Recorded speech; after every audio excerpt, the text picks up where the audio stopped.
दी Kerala story क्या एक अच्छी फिल्म है? दी केरला स्टोरी क्या एक प्रोपेगेंडा फिल्म है? दी केरला स्टोरी में क्या मुसलमानों के खिलाफ केवल नफरत दिखाई गई है?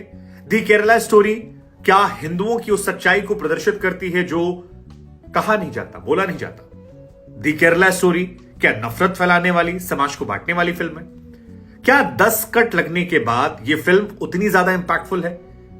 क्या यह फिल्म व्हाट्सएप यूनिवर्सिटी के उस एक वीडियो की तरह है जो लव जिहाद को लेकर वायरल किया आता है? दी केरला स्टोरी क्या न्याय कर पाती उस सब्जेक्ट के साथ जो उठाया गया है? दी केरला स्टोरी में क्या कहानियां जो है वो सच्ची हैं या फिर सब फर्जीवाड़ा है? ऐसे बहुतेरे सवाल थे जब इस फिल्म का रिव्यू करने में जा रहा था और फिल्म देखने गया। ये फिल्म देखने की वजह मेरे मन में इसलिए आई क्योंकि इस फिल्म को लेकर लोग चर्चा कर रहे हैं, या तो समर्थन कर रहे हैं या विरोध कर रहे हैं। सुप्रीम कोर्ट में 3-3 याचिकाएं डाल दी गई इस फिल्म को लेकर कि बैन कर दिया जाए। हालांकि फिल्म बैन नहीं हुई। सुप्रीम कोर्ट ने साफ लफ्जों में कहा कि अगर सेंसर बोर्ड इसे पास कर रहा है तो रोकने वाले हम कौन होते हैं? आप भी चुपचाप या तो देखिए या इग्नोर कर दीजिए। लेकिन इस रिव्यू को करना उतना ही टफ है जितना इस फिल्म को बनाना, क्योंकि अगर इस रिव्यू में आप फिल्म की तारीफ करते हैं, जो लोग सुनने आए हैं, या फिर बुराई, तो तारीफ वालों में आपको राइट विंग कह दिया जाएगा और लेफ्ट यानी अगर बुराई करते हैं तो लेफ्ट विंग का या फिर आपको एंटी नेशनल कह दिया जाएगा। लेकिन बात करना जरूरी है, और बात करना इसलिए भी जरूरी है क्योंकि एक मीडिया पर्सन होने के नाते इस फिल्म को पर्दे पर देखने से पहले हमने कई मर्तबा इसे टीवी में देखा, डिबेट शोज में देखा, इस पर चर्चाएं की, सोशल मीडिया पर इसको लेकर बातें हुई, इसको लेकर हजारों लोगों ने मैसेजेस की।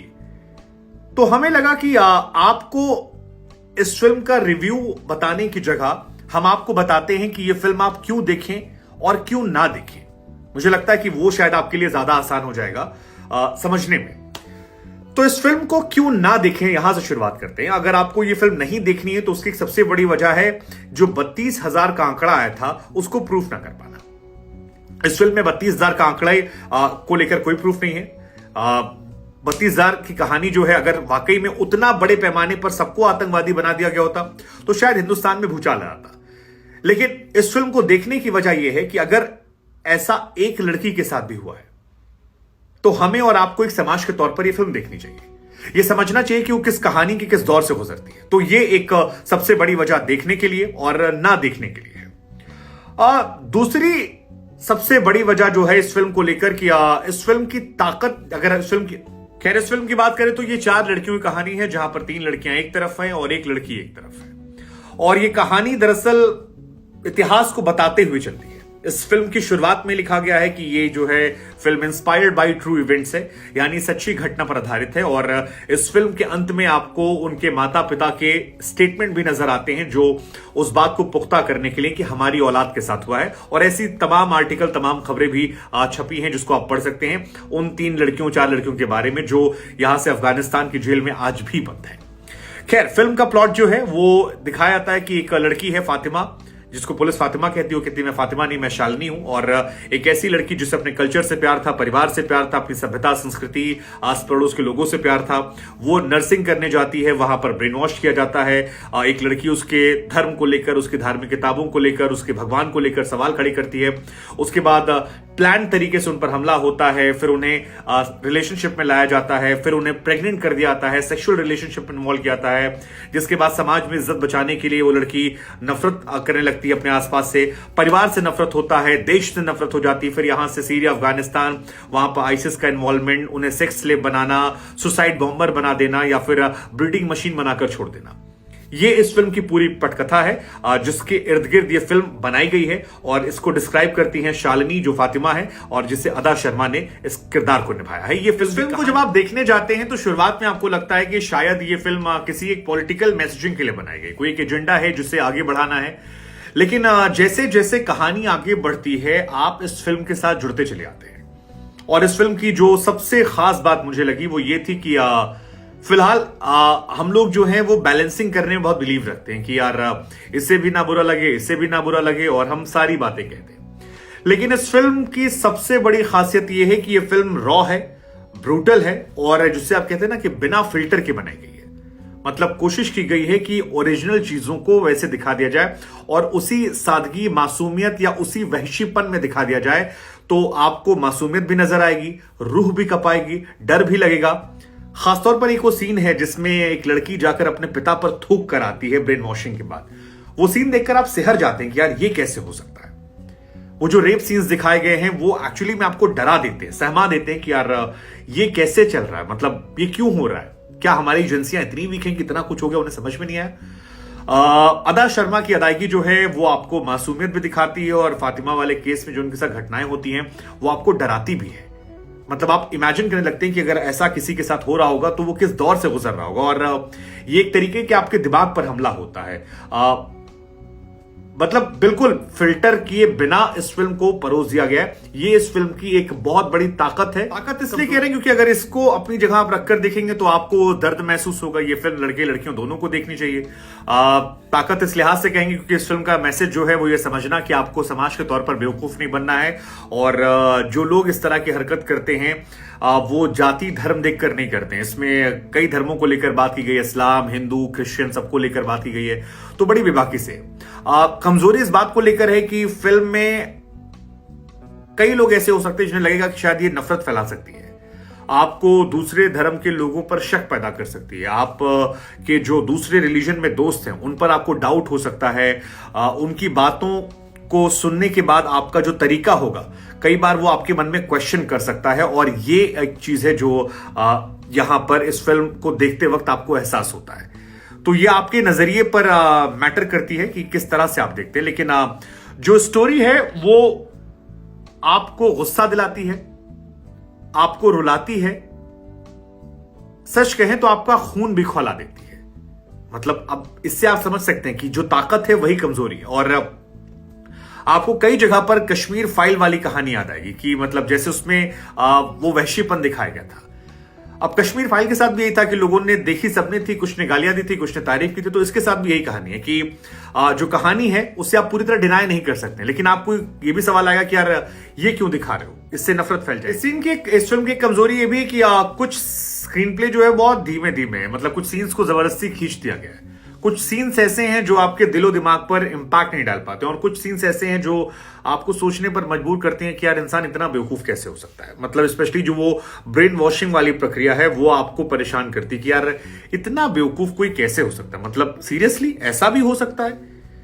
ये एक कमजोरी इस फिल्म की मुझे लगी, कई जगहों पर लगा। जैसे जिस लॉजिक दिया गया ब्रेन वॉश को लेकर वो मेरी समझ से परे था, क्योंकि आप जिस धर्म को बचपन से आए हैं मानते हुए, क्या आप उसको लेके इतने अनश्योर हैं, और इतनी जल्दी इस उम्र में डाइवर्ट हो जाना ये थोड़ा सा एक क्वेश्चनेबल था। हालांकि इस फिल्म की खूबसूरती ये है कि इस फिल्म में जो हमने कहा ना ओरिजिनल टच बहुत ज्यादा है। मतलब मलयालम, ये फिल्म में मलयालम गाने हैं, मलयालम में बातचीत भी है। हालांकि आपको सबटाइटल मिल जाएगा समझाने के लिए, लेकिन दिल से एक फिल्म आई थी, उसके बाद ये दूसरी फिल्म आप कह सकते हैं, हिंदी फिल्म, जिसमें मलयालम में गाने हैं, मलयालम में इसमें बातचीत संवाद भी है।